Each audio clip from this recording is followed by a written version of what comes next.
नमस्कार दोस्तों,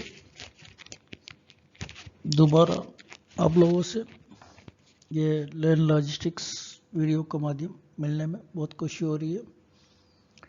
आपका कमेंट्स और सजेशंस को ऊपर दिया हुआ ईमेल आईडी logisticsari2020@gmail.com में भेज सकते हैं।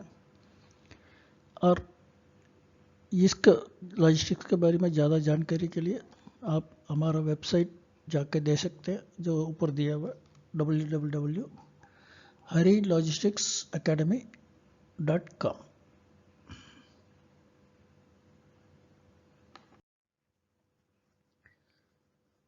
ये लॉजिस्टिक्स में जो नया प्रोजेक्ट और नया कंपनी शुरू करने के लिए क्या ज़रूरत है, कैसे उसको स्ट्रेटेजी बनाना है, मतलब प्लान बनाना है, वही हम देखने वाले हैं।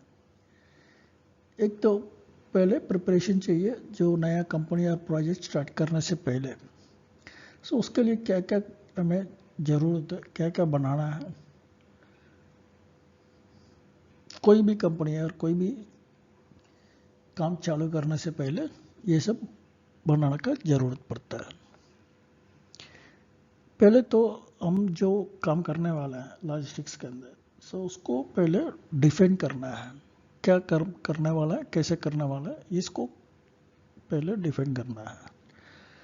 और उसके बाद उसको प्रोसेस क्या रहेगा हर प्रोसेस के लिए, और कैसे हम मटेरियल्स को, कंपोनेंट्स को, नहीं तो प्रोडक्ट्स को कैसे मूव करेंगे सप्लायर्स के और कस्टमर तक पहुंचने के लिए। और कोई वेयरहाउस का ज़रूरत है, वेयरहाउस का कैसे प्लान बनाएंगे, और कौन से हमारा कस्टमर है, ये सब हमें सोचना पड़ता है। लॉजिस्टिक्स तो सामान को ले जाने का काम है, मगर सप्लाई चेन के लिए तो मूवमेंट है, उसके अलावा सोर्सिंग भी है, क्योंकि सप्लायर से रॉ मटेरियल सोर्स करना और उसको सामान का जो कॉस्ट है उसको मैनेज करना, और सप्लायर के साथ रिलेशनशिप भी मैनेजमेंट करना है। और उसके अलावा कई काम पड़ता है जो मैन्युफैक्चरिंग में और दूसरा कंपनियों के लिए। और इसमें कैसे प्लानिंग और स्ट्रेटेजी के लिए क्या डॉक्यूमेंट बना सकते हैं, ये देखते हैं। पहला है प्रोसेस मैपिंग बोलते हैं, मतलब जो भी हम प्रोसेस करने वाला है और काम पे, उस काम को लिस्ट करके कैसे कैसे बनाएंगे, कहाँ कौन सा काम करेंगे, ये सब लिस्ट बनाना है। इसको बोलते हैं प्रोसेस मैपिंग। दूसरा है स्टडी वो कंपटीशन के बारे में, नहीं तो जो मार्केट इंटेलिजेंस बोलते हैं, जो मतलब हमारा कंपटीटर के ऊपर जानकारी होना चाहिए। कौन क्या करता है, कैसे करता है, उस सब का पूरा जानकारी होना चाहिए। सो उसके वो ज़रूरी है। और तीसरा है रिस्क मैट्रिक्स बोलते हैं, क्या क्या रिस्क है हमें इस जो काम लेना है, उस काम करने से हमें क्या रिस्क हो सकता है, ये सब हमें मैप करना चाहिए। और चौथा है जो स्वॉट एनालिसिस बोलते हैं, उसको स्ट्रेंथ क्या है, वीकनेस क्या है, और हमें आगे क्या अपॉर्चुनिटी है हमारा काम बढ़ाने के लिए, नहीं तो हमारा बिजनेस बढ़ाने के लिए, और क्या थ्रेट है, किसकी वजह से हमें नुकसान भी हो सकता है। सो ये चीज़ें पूरा स्टडी करना पड़ता है। और पांचवा है हर काम कितना समय लगेगा, हर जॉब के लिए, नहीं तो काम के लिए, मतलब जो एक्टिविटी बोलते हैं उसका क्या समय लगेगा, उसको स्टडी करना है। उसके बाद कैसे हमारा कंपनी में आदमियों को कौन से लेवल पे कितना आदमी को मिटाना है, क्या है, उसको ऑर्गेनाइजेशन चार्ट बोलते हैं, वो बनाना है। और सातवां है जो कौन सा मशीनरी हमें चाहिए और इक्विपमेंट कौन सा चाहिए, ये सब लिस्ट बनाना है।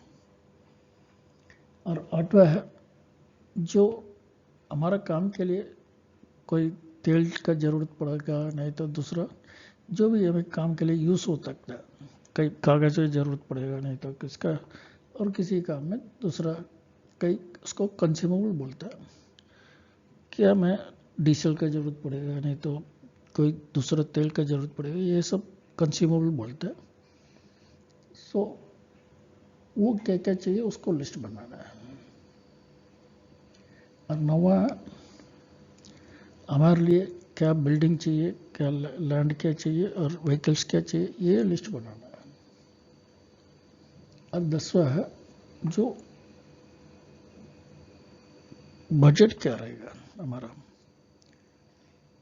कितना बजट होगा जो हमारा काम शुरू करने के लिए, क्या जो भी हमने लिस्ट बनाया उसका कॉस्ट क्या होगा। फिक्स्ड कॉस्ट रहेगा कुछ चीज़ों में, कुछ चीज़ों में वेरिएबल कॉस्ट रहेगा। वेरिएबल का मतलब हर महीना खरीदना पड़ता है, और कुछ चीज़ें जो एक बार खरीद लिए तो वो कम से कम 3 साल 5 साल रहता है और 10 साल वैसे रहता है, उसको बोलते हैं फिक्स्ड। और जो हर महीने और हर 2 महीने में और 3 महीने में जो खरीदना पड़ता है उसको बोलते हैं वेरिएबल। और 11 है इम्प्लीमेंटेशन प्लान।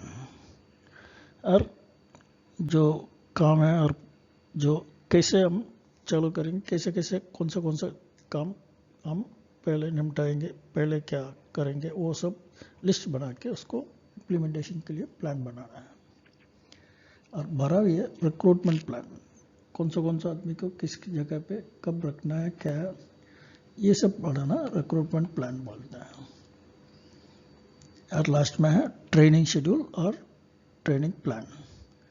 तो जो भी जितने भी आदमी रखेंगे और लेंगे उनके लिए कैसे कैसे कौन सा ट्रेनिंग देना है, क्या देना है, वो प्लान बनाना है। अभी पहले देखते हैं प्रोसेस मैपिंग। ये बहुत ज़रूरी डॉक्यूमेंट है, पहला डॉक्यूमेंट है जिससे हम अपना काम को समझ सकते हैं, क्या करने वाला है और हमारा बिजनेस और प्रोसेस कैसे रहेगा करके हम समझ सकते हैं। इसमें नीचे जो दिया हूँ मैं तो उसमें सिर्फ 3 प्रोसेस के लिए और 3 स्टेज में दिया हूँ, मगर हमें ज़रूरत पड़ने से कितना भी प्रोसेस कितना भी स्टेज के लिए बना सकते हैं, जितना भी एक्टिविटी के लिए भी बना सकते हैं, वो अपना रिक्वायरमेंट के हिसाब से बढ़ा सकते हैं।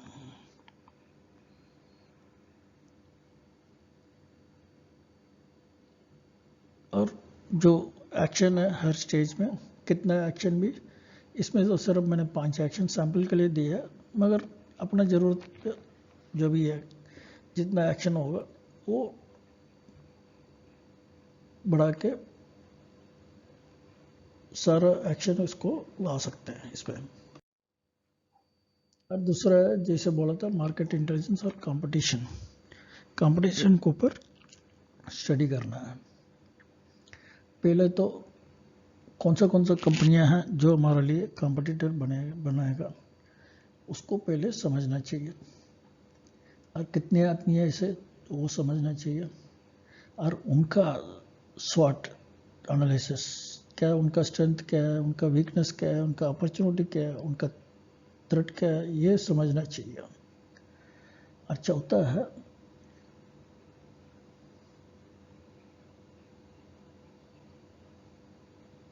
आप इनों के बीच में हमारा जगह काम पे रहेगा, काम पे हम फिट हो सकते हैं, ये समझना चाहिए।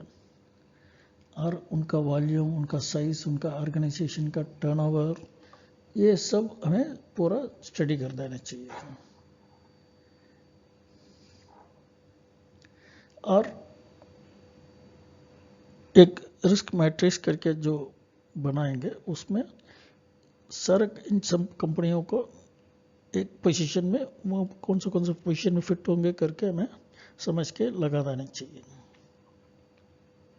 और उनका क्या ग्रोथ रहेगा और हमारा फ्यूचर क्या रहेगा ये समझना चाहिए। और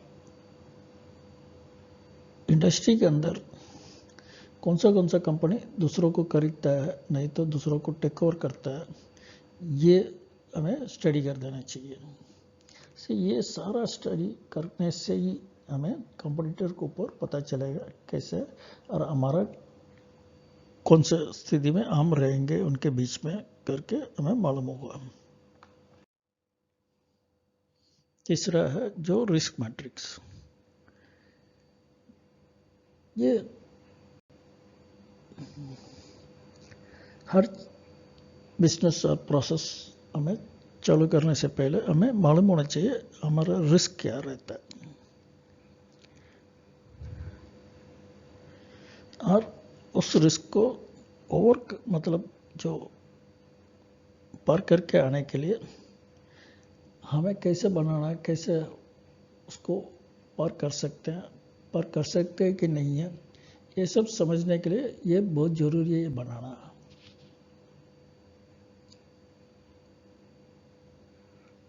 ये तो ग्राफिक रूप पे भी लगा सकते हैं, नहीं तो ऐसे जो 5 पॉइंट प्रोग्राम और 10 पॉइंट स्केल बोलते हैं उसमें भी बना सकते हैं। और इसमें अब देखेंगे तो प्रोबेबिलिटी क्या है, हमारा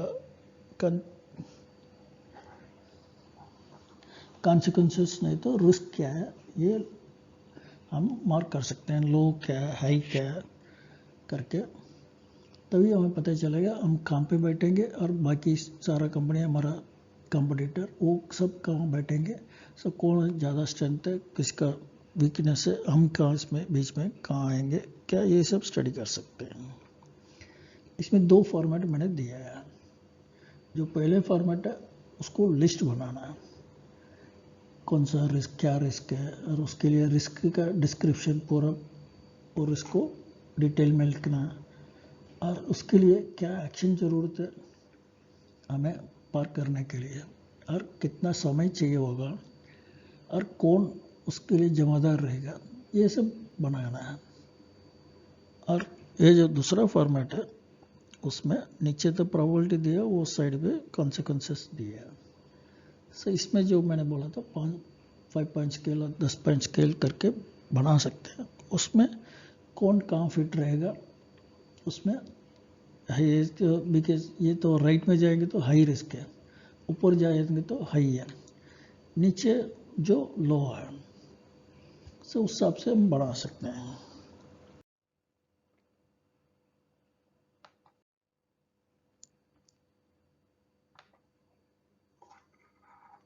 और पांचवा है जो हर एक्टिविटी, प्रोसेस और जॉब करने के लिए कितना समय लगेगा, इसको स्टडी करना है। इसके लिए एक सैम्पल फॉर्मेट मैंने दिया, उसमें आता है क्या वॉल्यूम क्या रहता है हर महीने के लिए, नहीं तो शिफ्ट के लिए, और किसी जो भी है उसको बनाना है, और डे के लिए। उसके बाद क्या प्रोसेस रहेगा, हर प्रोसेस मैपिंग करके उसको लगाना है, और उसके लिए कौन से आदमी चाहिए, वो प्रोसेस करने के लिए कौन से आदमी चाहिए, स्टाफ चाहिए, वर्कर चाहिए और कूली चाहिए, क्या है उसमें लिख के, उस मैनेजर चाहिए, वो सब लिख के उसके साथ कितना समय लगेगा वो काम करने के लिए वो लिखना चाहिए, और उसके लिए उस आदमी को पर मिनट क्या कॉस्ट बढ़ता है वो लगाना चाहिए। फिर दूसरे कॉलम में कितना टोटल समय महीने के लिए, नहीं तो डे के लिए, शिफ्ट के लिए वो बना सकते हैं। वो हमारी ज़रूरत पर कैसे भी उसको बढ़ा सकते हैं, कम कर सकते हैं, जो ज़रूरत के ऊपर कर सकते हैं।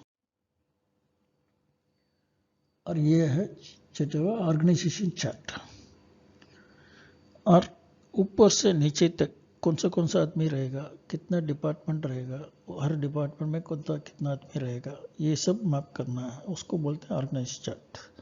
और अभी शुरू करने में समय कितना आदमी रहेगा, और 3 महीने में, नहीं तो 6 महीने में, नहीं तो 1 साल में कितना आदमी रहेगा, और ऐसे 2-3 साल के लिए भी बना सकते हैं, जैसे भी जरूरत से 5 साल के लिए भी बना सकते हैं। और सातवां है रिक्वायर्ड मशीनरी का और इक्विपमेंट का लिस्ट बनाना, और जैसे मैंने बोला 8वां कंज्यूमेबल का लिस्ट बनाना है। जो तेल यूज़ करेंगे हम हमारा प्रोसेस के लिए, नहीं तो काम के लिए, और दूसरा कोई चीज़ कागज़ होगा, नहीं तो कोई वेस्ट होगा, कुछ भी जो भी यूज़ करेंगे उसको कंज्यूमेबल बोलते हैं। और नवा है जो बिल्डिंग का, लैंड का, बिल्डिंग का, व्हीकल्स का, उसका लिस्ट बनाना है। क्योंकि मैंने इसके लिए लिस्ट नहीं दिया, फॉर्मेट नहीं दिया, क्योंकि ये तो अपना ज़रूरत पर अपने हिसाब से वो बना सकते हैं हर एक आदमी, इसलिए मैं इसमें नहीं दे रहा हूँ।